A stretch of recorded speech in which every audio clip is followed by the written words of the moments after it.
इस बैकग्राउंड से ही नहीं हूँ, मैं इंजीनियरिंग के बैकग्राउंड से हूँ और मैं आईटी प्रोफेशन में थी। मैंने 5 साल आईटी का जॉब किया है और एस्ट्रोलॉजी का मेरी लाइफ में दूर दूर तक कोई ऐसा वो नहीं था।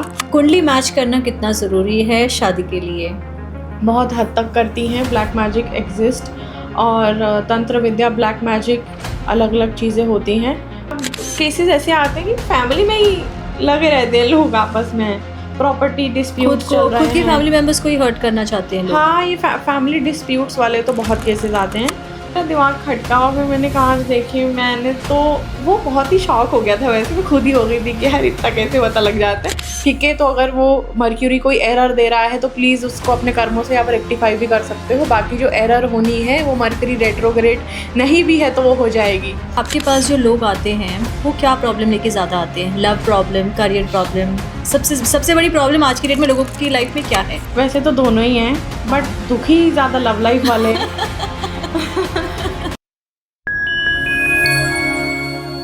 नमस्ते दोस्तों, स्वागत है आपका आज के नए एपिसोड में दी अनफिल्टर्ड ज्ञान विद टीना में, जहां हम बातें करते हैं असली दिल से, अनफिल्टर्ड। ऐसी बातों पे हम फोकस करते हैं ज़्यादातर जो लोग समझते नहीं हैं या जिन बातों को लेके नॉलेज नहीं है लोगों को ज़्यादा।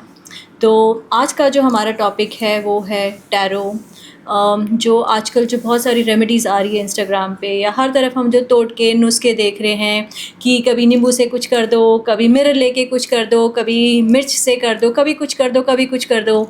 तो क्या ये सब सही है? लोग समझते हैं इसे या बस ऐसे ही क्योंकि हम देख रहे हैं ऑनलाइन ट्रेंड हो रहा है, वायरल हो रहा है, तो चलो हम भी ट्राई कर लेते हैं। तो इज़ इट ट्रू? और क्या हमें करना चाहिए? इसमें डेप्थ क्या है? इसकी सच्चाई क्या है? बिना सोचे समझे लोग करते हैं तो क्या इसके साइड इफ़ेक्ट्स हो सकते हैं हमें कुछ? तो ये सारी चीज़ें हम डिस्कस करेंगे आज के हमारे एपिसोड में। तो हमारे एपिसोड में आज है हमारे साथ रवीना, जो एक टैरो रीडर है, एक हीलर है और बहुत सारे मॉड्यूल्स करती है और बहुत सारे हीलिंग्स करती है, अलग अलग तरीके की हीलिंग्स करती है, रेमेडीज़ करती है। तो उनसे हम डिस्कस करेंगे ये सारी बातें। और Raveena, thank you and welcome to our show. Hi, thank you so much, आपने मुझे बुलाया। सबसे पहले तो मैं आपसे यही पूछना चाहूँगी कि ये आपकी जर्नी कैसे शुरू हुई? आपको कब लगा कि मुझे इसमें एंटर होना चाहिए, ये टैरो एंड हीलिंग्स, ये सब जो सारी चीज़ें जो होती है कि ये मेरा रास्ता है, ये मेरी जर्नी? आपको कब ऐसे लगा? ये वैसे बिल्कुल प्लान्ड नहीं था। मैंने Okay. कभी नहीं सोचा था। मैं फैमिली एस्ट्रोलॉजर ये सब से, तो हम बच्चों का इतना नहीं कोई कनेक्शन होता उन पंडितों से या जी। एस्ट्रोलॉजर से। तो मेरे को ऐसा कुछ इंटरेस्ट भी नहीं था, ना मैंने ऐसा कभी सोचा था। तो वन डे मेरे को ऐसे ऑफिस में बहुत एकदम से बुरा लगा किसी चीज़ का। तो होता है ना कि एकदम रेज में कि यार मेरे को नहीं करना अब यहाँ पे काम, तो मैं अब क्या करूँ, तो मैं कोई अपॉर्चुनिटी देखूँ या यहीं कुछ ठीक हो जाएगा। तो उस टाइम पे एक कन्फ्यूजन थी मुझे कि यार कोई मुझे बता दे। तो मुझे मेरे एक फ्रेंड ने बोला कि यार मर्क्यूरी कोई एरर दे रहा है तो प्लीज उसको अपने कर्मों से आप रेक्टिफाई भी कर सकते हो। बाकी जो एरर होनी है वो मर्क्यूरी रेट्रोग्रेड नहीं भी है तो वो हो जाएगी। घर वाले पंडित जी को थोड़ी ना पूछूंगी, मुझे क्या पता, वो तो मेरे घर वाले जानते हैं। तो बोली कि यार ये ऐप्स होती हैं यहाँ पे, तुम पूछो। मैंने कहा कि चल एक से बात करके देखती हूँ। ओ भाई, वो मेरी किस्मत का सबसे मुश्किल के 10 मिनट थे। मैंने फ़ोन लगाया और मेरे को जॉब तक मैं क्वेश्चन पे आती उतनी देर में वो अब उससे सब बोल दिया, अरे आपका तो यह है, आपका तो वो है। मुझे 10 मिनट में ही लगा कि यार पैदा हो गई तो नहीं गलती कर दी यार मैंने। सारे दोष ग्रह मेरी ही कुंडली में खराब है। मगर मेरे को तो ऐसा कुछ दुख इतना भी नहीं आया जिंदगी में, कहीं आने तो नहीं वाला। मगर मैं सच में बताऊं, मुझे 10 दिन लगे होंगे वो उसे रिकवर करने, वो ट्रॉमा से रिकवर करने में कि यार ये क्या हो गया। तो जब आपने आपकी फैमिली को बोला कि आपको भी ऐसे बनना है, आपको भी पंडित बनना है तो आपकी फैमिली का क्या रिएक्शन था? मैंने जब वैसे ये सब हुआ ना उसके बाद कि जब उसने मुझे बोला तो मैं 10 दिन तक बहुत ही डिप्रेशन में ही चली गई कि यार मैं जॉब चेंज की, अपनी तरक्की के बारे में तो क्या सोचूं, मैं तो अपने पैदा होने के बारे में क्वेश्चन खड़े करके बैठ गई हूँ। उसके बाद फिर ना one day I was scrolling LinkedIn only, मैं ऑफिस में ही थी। वहाँ पे मेरे सामने बाय चांस ही एक टैरो रीडर है, उनका इंस्टाग्राम पे लिंक्डइन पे चैनल था, वो सिखा रही थी कोर्स। तो मैंने कहा कि यार ये टैरो क्या होता है। मैंने इग्नोर कर दिया उस टाइम भी। तो फिर धीरे धीरे फिर से वो सामने आ गई आपकी कॉलिंग होगी ये शायद। और ये कॉलिंग ही होती है। आप कोई हीलिंग मोडालिटी करते हो, आप टैरो करते हो, कितने लोग होते हैं जो आके पूछ के चले जाते हैं मैं भी सीखना है, मुझे भी करना है, वो नहीं सीख पाते, या हाथों में आपके पत्ते भी आ गए ना तब भी आप सीख लो, ये ज़रूरी नहीं होता। और अगर आपने सीख लिया आप टिक जाओ, वो भी ना वो भी कॉलिंग है आपकी। तो उसके बाद मैं वो बार बार सामने आने लगी, तो मैंने क्यूरियोसिटी से एक पूछ ही लिया कि क्या फ़ीस है आपका। तो उन्होंने बताया मेरे को ऐसा, तो मैंने सोचा कि अच्छा देख लेते हैं कभी। तो मैंने ऐसे ही ज्वाइन कर लिया कि 1 घंटा क्लास ही तो है, वीकेंड पे फ्री होते हैं कर लेते हैं। तो मैंने करके अपना एक डेट लेके रख आपकी दिया जर्नी शुरू हो गई। और उसके बाद ऑफिस रोज़ आना है। अब दोस्तों में मतलब बोल ही दिया है कि यार मेरे को आता है करना। अब सबको लगा मेरा बता सबको क्यूरियोसिटी हो रखी तो है, वहीं से तो सब एक एक करके मेरे से पूछते रहते थे। और तब मैंने बिल्कुल प्रोफेशनली ऐसे शुरू नहीं किया था। फिर उन्होंने 1 से 2 भेजे लोग मेरे पास, 2 से 4 भेज दिया, आगे आगे वर्ड ऑफ करके माउथ से आपने वर्ड ऑफ माउथ हो गया। और उसके बाद जो जो बोला जाता था उसके बाद आपको वेट भी करना पड़ता है कि है ना जो बोला है वो सच हो भी रहा है या नहीं। तो लोग 6-6 महीने बाद आने लग गए 7 साल बाद कि यार जैसा ऐसे बोला था वैसा हो गया।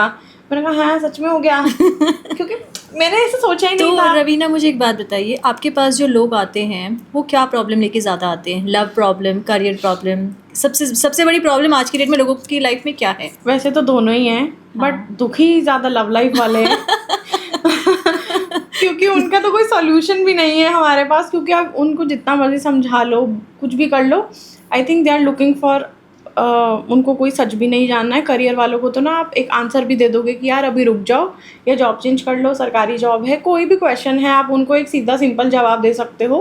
मगर लव लाइफ वालों को आप सीधी तरह नहीं समझा सकते हो। अगर आप उनको जितना मर्जी समझा लो कि ठीक है नहीं है, वो आपसे तसल्ली लेने आए हैं। अगर आप उनको उनकी मतलब जो वो सुनना चाहते हैं वो बता दोगे तो ठीक है, वो आते रहेंगे आपके पास।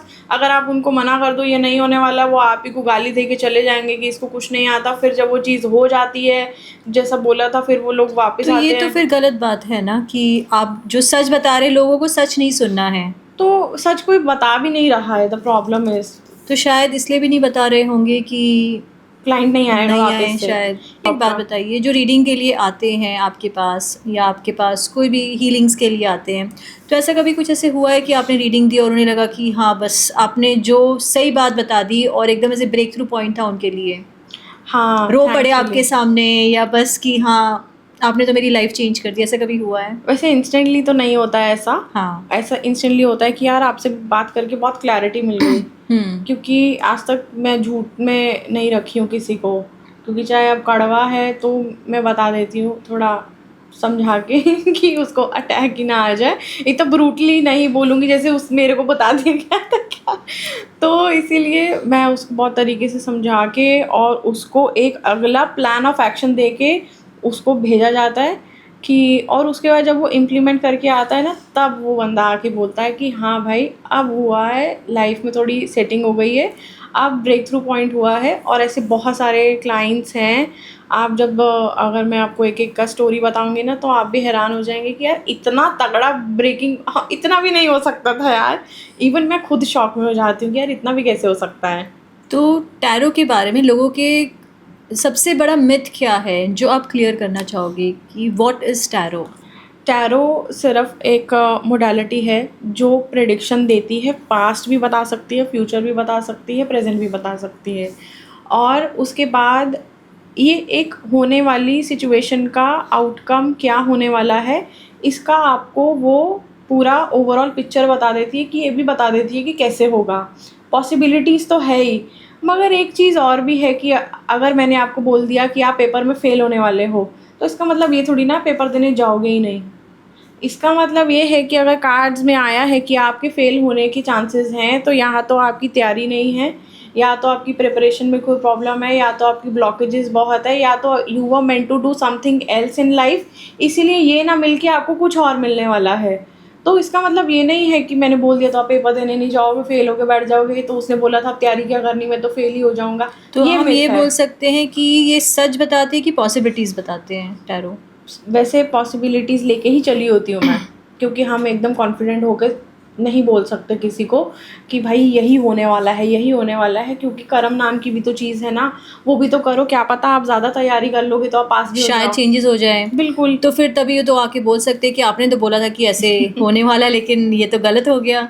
वैसे ना थैंकफुली मैं अब लकी रही हूँ या कुछ भी है, मैंने ऐसे ना झूठे सपने दिखाए किसी को, और ना मैंने ऐसा कभी किसी को बोला कि ऐसा हो। मतलब अगर मैंने किसी को, जैसे आज भी अगर कल की बात करूँ, तो मैंने किसी को अगस्त का टाइमलाइन दिया हुआ है होने के लिए कि यार अगस्त तक वेट करो।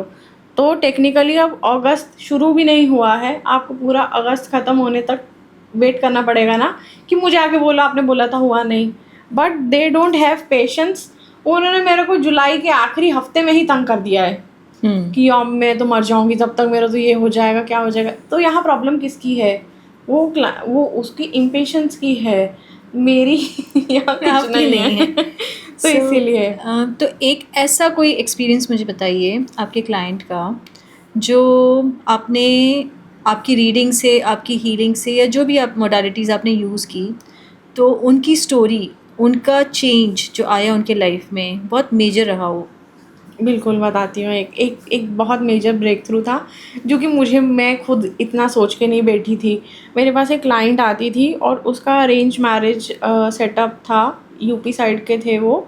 तो वहाँ पे दहेज वहेज थोड़ा शायद नॉर्मल है, तो they take it very normally. तो उनका फ़िक्स कर दिया उस लड़की का, उसके घर वालों ने कहीं, और वो लड़की के फादर ब्रदर सारे आर्मी बैकग्राउंड, तो उनको लड़का भी आर्मी बैकग्राउंड का ही चाहिए था। तो उनके यहाँ है कि बहुत नॉर्मल है कि रिश्ता जब फिक्स होता है ना तो कुछ अमाउंट देते हो आप लोग। तो उन्होंने 5-10 लाख रुपए रिश्ता फिक्स होने के दे दिए थे। तो वो लड़की टीचिंग का जॉब करती थी, जॉब छुड़वा दिया था कि अब इसकी शादी होनी है। पता नहीं रिश्ता फिक्स होते क्या हुआ, उन लड़के वालों की डिमांड बढ़ गई, क्या हुआ, तो उन लोगों ने थोड़े नखरे करने शुरू कर दिए और उनका कॉल वॉल उठाना बंद कर दिया लड़की वालों का। तो उन्होंने पूछा कि क्या बात है, तो वो बोले कि हमें ना स्कॉर्पियो गाड़ी चाहिए दहेज में, अच्छा। और वो भी अपने छोटे लड़के के लिए। अच्छा। बहुत अनरियलिस्टिक हाँ, बातें कर रहे थे वो। तो उन लोगों ने उसका कट ऑफ कर दिया लड़की का, बिल्कुल बात ही नहीं कर रहे थे कि आपसे हो पाएगा तो आप बताना। तो फिर वो लड़का वापस अपना छुट्टी पे आया था, ड्यूटी ज्वाइन कर गया वहाँ पे।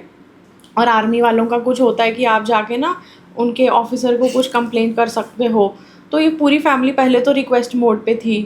इसको मैं समझा रही थी कि भाई रहने दे, मुझे नहीं लग रहा यहाँ पे होगा, मतलब तेरी लाइफ में ना कुछ बहुत अच्छा होने वाला है, बट मेरे को यहाँ नहीं लग रहा है तुम्हारा, प्लीज़ इसके पीछे भागना बंद कर दे। अभी तो सिर्फ एक रोका ही जैसा ही हुआ है, अभी तुम लोग शादी के बाद ये लोग ऐसा करेंगे, अभी इतनी डिमांड्स कर तो रहे हैं आगे कुछ क्या? भी।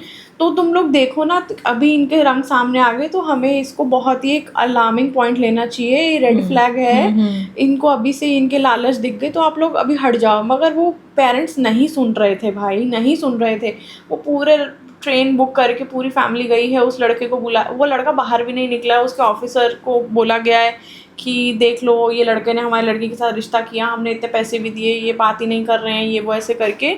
और ना वो रिश्ता तोड़ रहे हैं ना रख रहे हैं, क्योंकि उन्होंने अपनी एक डिमांड रख दी है।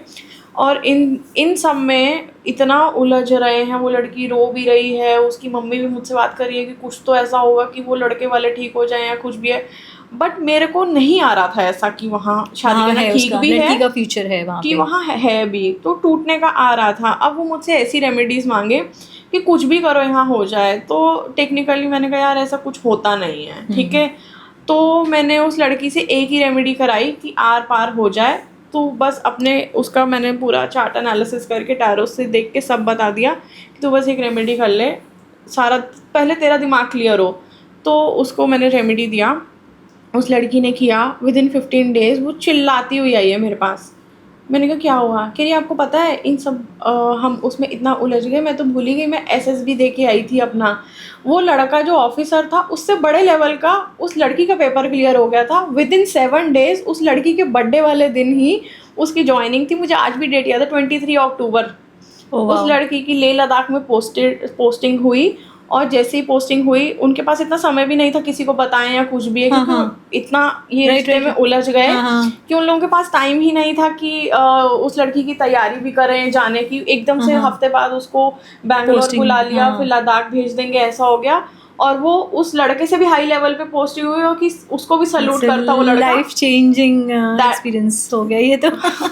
लड़की वाले कहते चलो यार अब हो गया हमारी लड़की सेट। हाँ। और वो लड़के वाले पीछे भागे, ओह अच्छा। वापिस आ गए वो हाँ कि नहीं नहीं हमारी बहू की तो सिलेक्शन हो गई, पूरे गांव में मिठाई बांट दी उन्होंने। तो फिर लड़की वालों को थोड़ा रियलाइज हुआ कि अब हमें नहीं करनी है भाई तुम लोगों से, अब आप जाइए। बट हाँ, उस लड़की की लास्ट ईयर शादी हो गई है एक बहुत अच्छे लड़के से, और वो लड़का टीचर है स्कूल में। बट थैंकफुली बस उसको ये चीज़ नहीं मिली है। तो maybe God has some better plans, हाँ। डेस्टिनी, उनकी डेस्टिनी में कुछ और अच्छा लिखा है। बहुत तगड़ा ट्रांसफॉर्मेशन और ये ब्रेक थ्रू पॉइंट था, क्योंकि उन्होंने सोचा ही नहीं था, उस लड़की ने कभी सोचा ही नहीं था कि मुझे आर्मी में भी जाना है। right. वो बस ऐसी दे के आ गई थी कि मेरे फैमिली बैकग्राउंड है, तो घर वालों ने बस दिलवा दिया था उससे कि तू भी करके आ। वो एसएसबी दे के आई हुई है, पेपर क्लियर कर लिया, उसका ध्यान ही नहीं था उस तरफ। तो ये बहुत तगड़ा वो था कि वो बहुत हाई लेवल। ऐसे एक्सपीरियंसेस आते तब लगता है कि हाँ you are doing something good, किसी की लाइफ आप अच्छी कर रहे हो and you are made to do something better. वो तो है, और मुझे लगता है कि इसीलिए रोज मोटिवेशन मिलती है कि चलो पैदा होके कुछ तो कुछ तो अच्छा कर रहे हैं ना। ठीक है रवीना, हम नेक्स्ट टॉपिक पे चलते हैं हमारे, जो आजकल सोशल मीडिया पे जो सारी रेमेडीज होती है टोटके होते हैं। आई नो बहुत कुछ चल रहा है, बहुत रील्स बन रही है, बहुत वायरल हो रहा है। So what's your take on that? देखो, छोटी मोटी रेमेडीज़ करना ठीक है, जनरल रेमेडीज़ कि आपने नज़र कैसे उतारनी है, आपने अपने घर की क्लेंजिंग कैसे करनी है, अपनी खुद के लिए आप ऑरा क्लेंस करो, आप खुद को बैलेंस कैसे रखो, ग्राउंड कैसे करो, ये सारी रेमेडीज़ ठीक है अनटिल अनलेस आप बिना मतलब कि अपने प्लैनेट्स के साथ खिलवाड़ नहीं कर रहे हो, उनको नहीं छेड़ रहे हो। अगर वो रील्स देख के आप अपने प्लैनेट्स की रेमेडी खुद करने बैठ गए बिना किसी के कहे, एक तो खुद ऐसा एस्ट्रोलॉजर ढूंढना ही ना, एक दिया लेके चलोगे ना तब जाके बड़ी मुश्किल से मिलता है एक जिसके साथ आपके सारे थॉट्स आप जो बोल रहा है उससे रेजोनेट करो, उसके बोलने के बाद आपको फ़ायदा हो। ऐसा एक लाइफ पार्टनर ढूंढना is much easier than finding a right astrologer आज की दुनिया में। ठीक है, दिया लेके ढूंढेंगे ना तब भी जाके लोग नहीं मिल रहे हैं। ओके ये या तो कोई पूजा चिपका देगा या जेमस्टोन चिपका देगा या कुछ भी चिपका देगा, क्योंकि उसको अपनी सेल बढ़ानी है, क्योंकि सब बिजनेस कर रहे हैं, किसी का कुछ it's become more of a business rather than service. Businessman मिलेगा आपको, एस्ट्रोलॉजर ढूंढना बहुत मुश्किल है। और उसके बाद जब आपको कोई मिल जाता है तो उसके बाद आपको अपनी पर्सनलाइज्ड रेमेडीज करनी चाहिए बस। सबको आज के दिन में इंस्टेंट नूडल्स की जैसे इंस्टेंट रिजल्ट्स चाहिए, इंस्टेंट हमें दे दो, सोल्यूशंस दे दो, हम वो कर ले, हमारी लाइफ एकदम परफेक्ट हो जाए, बहुत सारे पैसे आ जाए, अच्छी जॉब मिल जाए, अच्छी लड़की मिल जाए। वही हो रहा है आजकल मेरे ख्याल से। और फिर कर क्या रहे हैं, पूरी दुनिया का दिल दुखवा दिया, पूरे धोखे दे दिए, खा लिए, सब कुछ कर लिया, हम अपने सारे ऐसी तैसी कर ली, अपने प्लैनेट्स की सारे अपने डेली रूटीन से सारे मतलब कुछ भी आप ड्रग्स हैं या नशे कर रहे हो या कुछ भी है, सारे राहु केतु इधर उधर करके फिर एस्ट्रोलॉजर करेंगे। मैं कहाँ से राहु भैया के चरण छू दूँ यार, अरे प्लीज़ इसको माफ़ करना यार, थोड़ा इसको बख्श दो यार प्लीज़। वो ऐसे मेरे रिश्तेदार थोड़ी ना प्लैनेट्स की मैं उनकी तरफ से जाके बोला हूँ। अब उनकी एक्सपेक्टेशन है तो पहले तो ना एक आईना दिखाना बहुत ज़रूरी है। इवन क्लाइंट्स, क्या ये तुम ये कर रहे थे ना, ये पहले तुमको खुद में चेंज लाना पड़ेगा। थोड़ी थोड़ी अपनी डेली रूटीन लाइफ से ही ना आप अपने ऑलमोस्ट सारे प्लैनेट्स ठीक कर सकते हो। जो फ्लाइट्स का हो रहा है आजकल, वो फ्लाइट्स का एक्सीडेंट्स हो रहे हैं या कुछ ना कुछ हो रहा है, तो has it anything to do with astrology?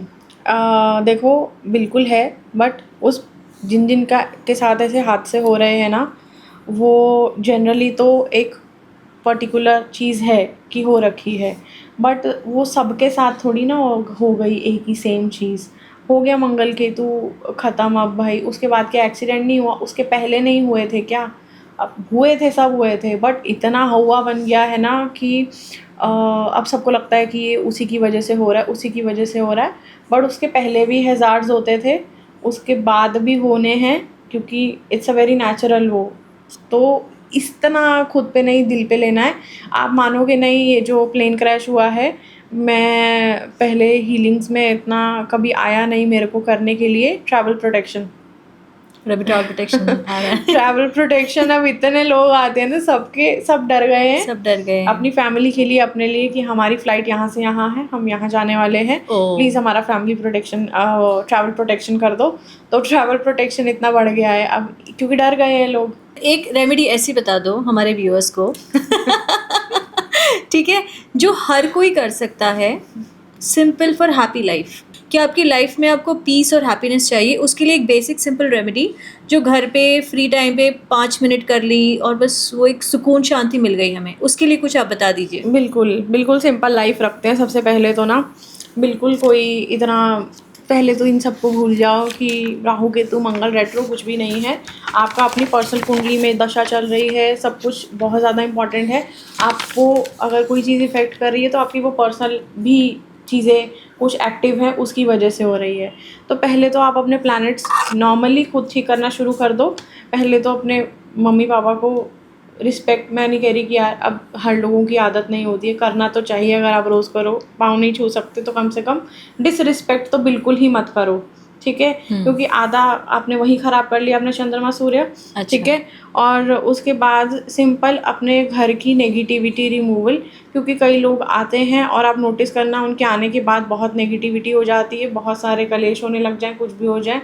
तो आप अपने घर की रेगुलर क्लेंजिंग कर लो कम से कम, क्योंकि यहाँ तो प्लैनेट्स का कोई लेना देना नहीं है। या तो आप हवन कप से अपने घर की क्लेंजिंग करो, और या तो सिंपल एक रहता है कि वो सरसों के आते हैं दाने, आप रात को बिखेर दो, हफ्ते में 2 बार कर लो। ट्यूसडे सैटरडे बेस्ट डे रहता है। मंडे रात को आपने क्या किया, अपनी मुट्ठी में लिया सरसों के दाने और ऐसे बिखेर दिए पूरे घर में, फर्श पे, फर्नीचर पे, या ऊपर फेंकने की ज़रूरत नहीं है। उसको आपने बिखेर दिया फ्लोर्स पे, हर जगह, बाथरूम छोड़ के, और नेक्स्ट डे उसको झाड़ू जब लगेगा तो और the negativity in your house, जो भी दरिद्रता है, नेगेटिविटी है, वो पूरे घर की निकल जाए। ये सब छोटी छोटी रेमेडीज़ है जो आपको डेली बेसिस पे कर लेनी चाहिए, ठीक है? रवीना, एक बहुत ही ऐसा टॉपिक है जो बहुत सेंसिटिव भी है, उसमें ये होता है कि ये सच भी है या झूठ है, ये हमें किसी को नहीं पता।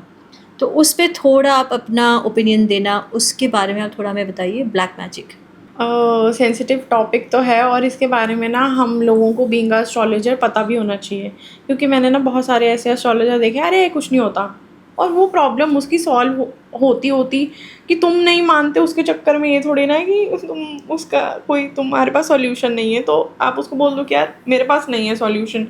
तो ये चीज़ें एग्जिस्ट करती हैं, बहुत हद तक करती हैं। ब्लैक मैजिक एग्जिस्ट, और तंत्र विद्या, ब्लैक मैजिक, अलग अलग चीज़ें होती हैं।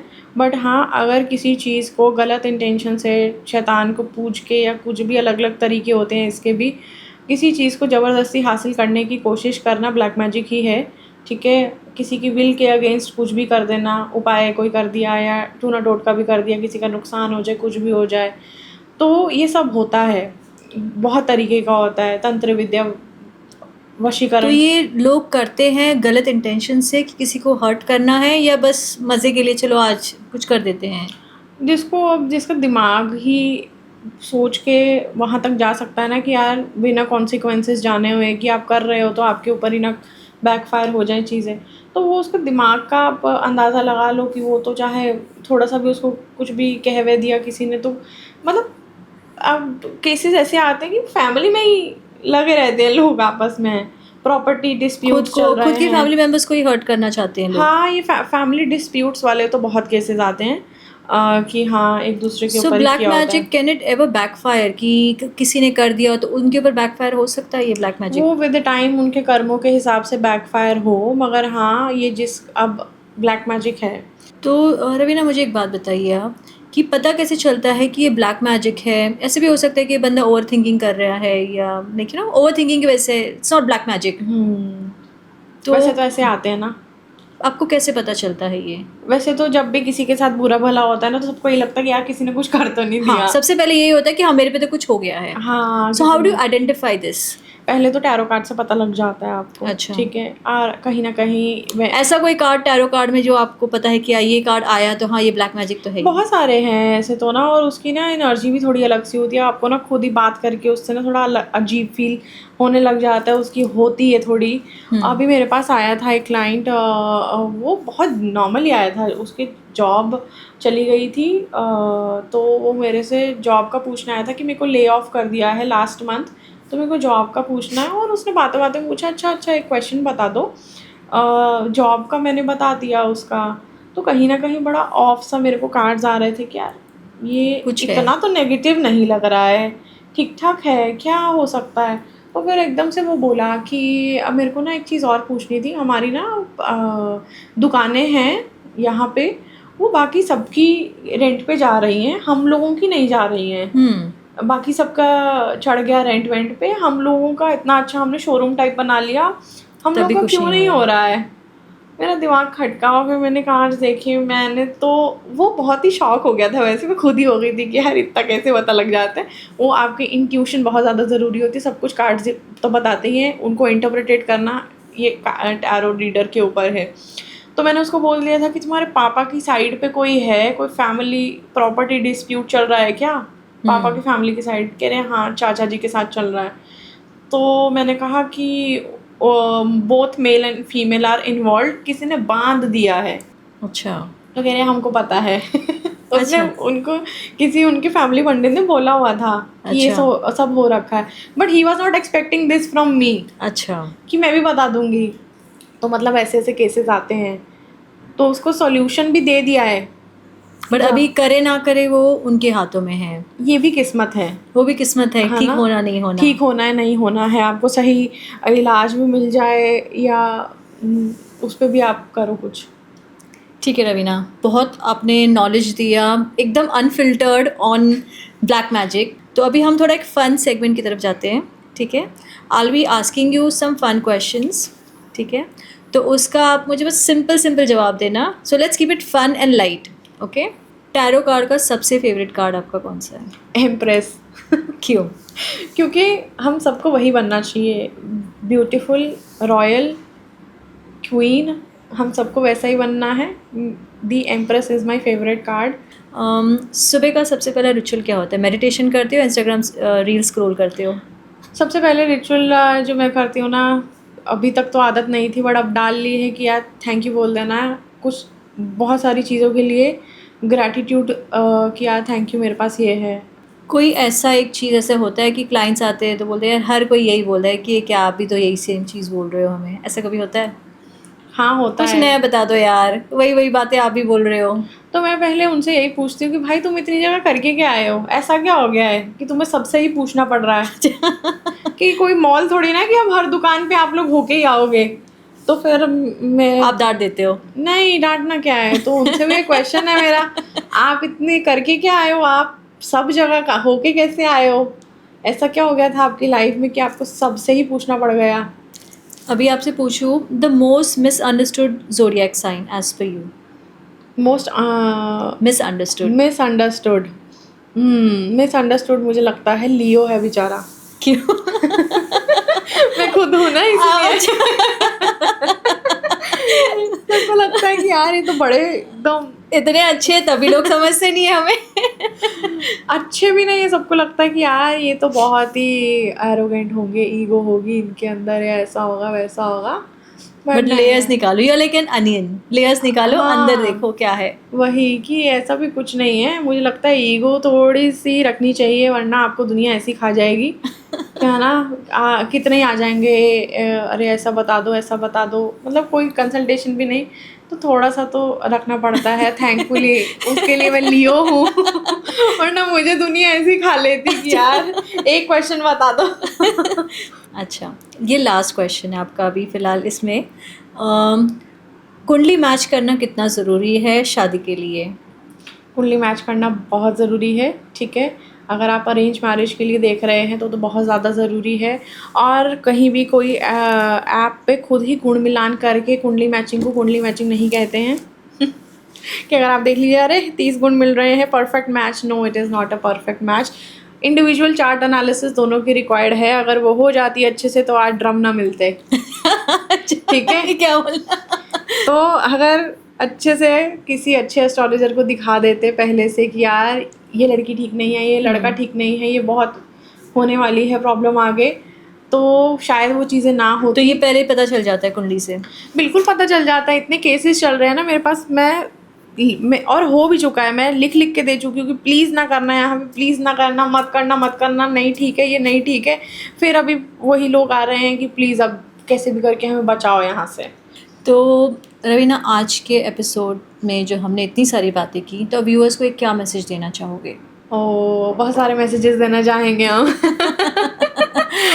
पहली बात तो पहला मैसेज मेरा यही है कि कोई भी टैरो रीडर है, एस्ट्रोलॉजर है, कुछ भी है, वो सब कंटेंट बना रहे हैं इंस्टाग्राम पे, हम भी बना रहे हैं, बट हाँ उस सबको अंधों की तरह फॉलो करना बंद करिए। कोई भी रीडिंग आपको दिखती है इंस्टाग्राम पे, वो ज़रूरी नहीं है कि आप ही के लिए हो। उसके भरोसे बैठ के कितने लोग बैठे हैं, मेरा एक्स वापस आ जाएगा क्योंकि ओह मैंने टैरो पे रीडिंग देखी थी, in June month he will be back. No, he is not going to be back. You have to ask your own personalized question. ठीक है, आप अपने रीडिंग, अपनी चार्ट एनालिसिस, अपनी कुंडली खुद पता कराएं जाके, ऐसे ही रील से विश्वास ना कर लें। और सेकंड मैसेज, अगर कोई ट्रांसिट रेट्रोग्रेड होता है, ज़रूरी नहीं है कि वो आप ही के घर आके होगा। ठीक है, प्लीज़ प्लीज़, वो ज़रूरी नहीं है कि वो आप ही को अब दिल पे लेके अब घर पे ही बैठ जाना है। प्लीज़ फोकस करिए अपने घर पे। बड़ी चीज़ें होती है, एरर होती है, तो उसको अब चलते रहिए भाई, बहुत बहुत आगे है, ऑफिस भी जाना है, अभी घर पे घर वालों को भी देखना है, सबको टाइम देना है। कहाँ मर्क्यूरी के पीछे तुम पड़ गए हो? ठीक है, तो अगर वो मर्क्यूरी कोई एरर दे रहा है तो प्लीज़ उसको अपने कर्मों से आप रेक्टिफाई भी कर सकते हो। बाकी जो एरर होनी है वो मर्क्यूरी रेट्रोग्रेड नहीं भी है तो वो हो जाएगी। अच्छा, तो रवीना, अगर हमारे व्यूअर्स को आपको रीच आउट करना है तो कैसे कर सकते हैं? आर यू ऑन इंस्टाग्राम, या आपका कोई कॉन्टैक्ट नंबर या आप हमारे व्यूअर्स को देना चाहेंगे? हाँ, मेरा इंस्टाग्राम आईडी है एस्ट्रोलॉजिक्स बाय रवीना। आप अगर किसी को भी टैरो सीखना है, रीडिंग चाहिए, या इवन कैंडल मैजिक भी सीखना है तो दे कैन कॉन्टैक्ट मी। तो मैं वो भी सिखाती हूँ, और रीडिंग के लिए भी they can contact me on Instagram. So हमारे चैनल के एंड में हम इनकी सारी डिटेल्स देंगे, इनका इंस्टाग्राम लिंक देंगे, हम नंबर देंगे। सो thank you Raveena for joining us today. आपने बहुत सारा इंसाइट्स दिया, बहुत सारा अनफिल्टर्ड ज्ञान दिया about lot of different topics. तो अगर किसी को भी रीच आउट करना है अपने करियर प्रॉब्लम के लिए, लव प्रॉब्लम्स के लिए, या कोई भी ऐसी चीज़ें जहाँ पे आप अपने आप को स्टक फील कर रहे हो, या आपके लाइफ में कोई पैटर्न्स रिपीट हो रहे हैं कि कुछ समझ नहीं आ रहा है कि लाइफ कहाँ आगे बढ़ रही है, तो रवीना आपको इन सब चीज़ों की क्लैरिटी दे सकती है और इसकी रेमेडीज़ दे के आपको इसमें से बाहर निकाल सकती है। एंड येस, इंस्टाग्राम पे और हर जगह पे जो रेमेडीज़ पाई जाती है, ज़रूरी नहीं है कि वो आपके लिए हैं। आप किसी एक्सपर्ट के पास जाइए, एक्सपर्ट नॉलेज लीजिए और अपने आप खुद के लिए पर्सनलाइज रेमेडीज़ करवाइए। हर कोई रेमेडीज़ अपने पर मत ट्राई कीजिए। और याद रखें, टैरो से आपको और इनकी रेमेडी से आपको सॉल्यूशंस मिलते हैं, तो वो आप अपनाइए। ये कोई मैजिक स्टिक नहीं है कि आपने स्टिक घुमा दी और आपको इंस्टेंट आपके सारे काम हो गए।